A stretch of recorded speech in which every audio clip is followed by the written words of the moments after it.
এদিকে হাইকোর্টের আদেশের পর কাকরাইল মোড় ও মৎস্য ভবন এলাকায় অবস্থান নেওয়া ইশরাক হোসেনের সমর্থকরা উচ্ছ্বাস প্রকাশ করেছেন।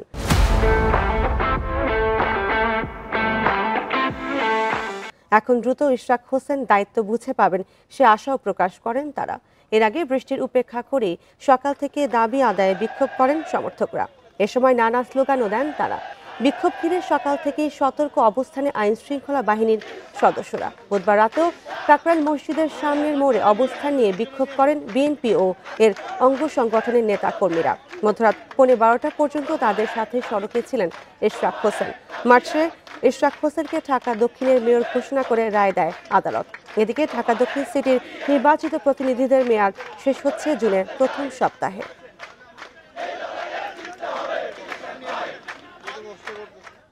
আর এ নিয়ে আরো জানাতে যোগ দিচ্ছেন সহকর্মী আদিলুর রহমান।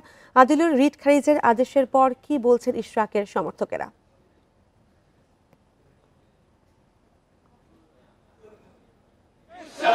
সকাল থেকে আসলে আন্দোলন চলছিল এবং আন্দোলনের দাবি ছিল যে ইশরাক হোসেনের যে শপথ পড়ানোর যে রায় সেটি যেন আসলে খারিজ করে দেওয়া হয়।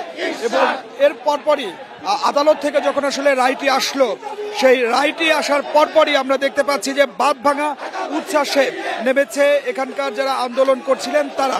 মূলত রায় যেটি রিট যেটি ছিল যে ইশরাক হোসেনকে শপথ না পড়ানোর যে রিট, সেই রিটটি যখন আসলে খারিজ করে দেওয়া হয়, সেই খবরটি যখন কাকরাইল মোড়ে পৌঁছায়, সেই কাকরাইল মোড়ে পৌঁছানোর সঙ্গে সঙ্গে আমরা দেখেছি যে নেতাকর্মী যারা আন্দোলন করছিলেন বৃষ্টিতে ভিজে সকাল থেকে যে উপেক্ষা করে, সেই নেতাকর্মীরা এখন বাঁধ ভাঙা উচ্ছ্বাসে নেমেছেন। এবং তাদেরকে আমরা জানতে চেয়েছিলাম যে এখন তো আসলে রায় ঘোষণা করা হয়েছে এবং রায়ের শপথ পড়াতে বাধা নেই, তো এখন আসলে তারা কি চান এবং তারা আসলে কোন দাবিতে এই মুহূর্তে এখন আন্দোলনটি করছেন।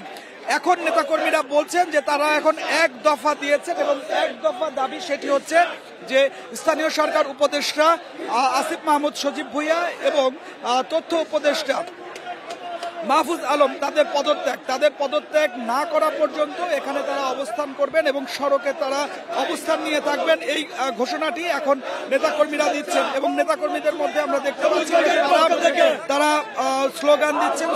স্লোগানে কাকরাইল যে মোড়, সেই কাকরাইল মোড়টি তারা মুখর করে রেখেছেন।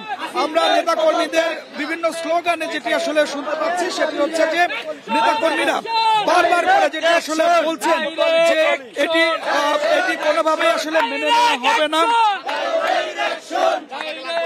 কোনোভাবেই আসলে মেনে নেওয়া যায় না যে ষড়যন্ত্র করে এই শপথ বাক্য পাঠ না করানোর জন্য উপদেষ্টারা এবং সরকার থেকে নানা ধরনের আসলে তাল বাহানা করা হয়েছে বলে এখানকার নেতাকর্মী যারা আছেন, কর্মী সমর্থক যারা আছেন, তারা অভিযোগ করেছেন। আমরা গতকালকে দেখেছি যে এখানে ইশরাক হোসেন এই কর্মী সমর্থকদের সঙ্গে এসে উপস্থিত হয়েছিলেন এবং তিনি কর্মী সমর্থকদের উদ্দেশ্যে কথা বলেছেন এবং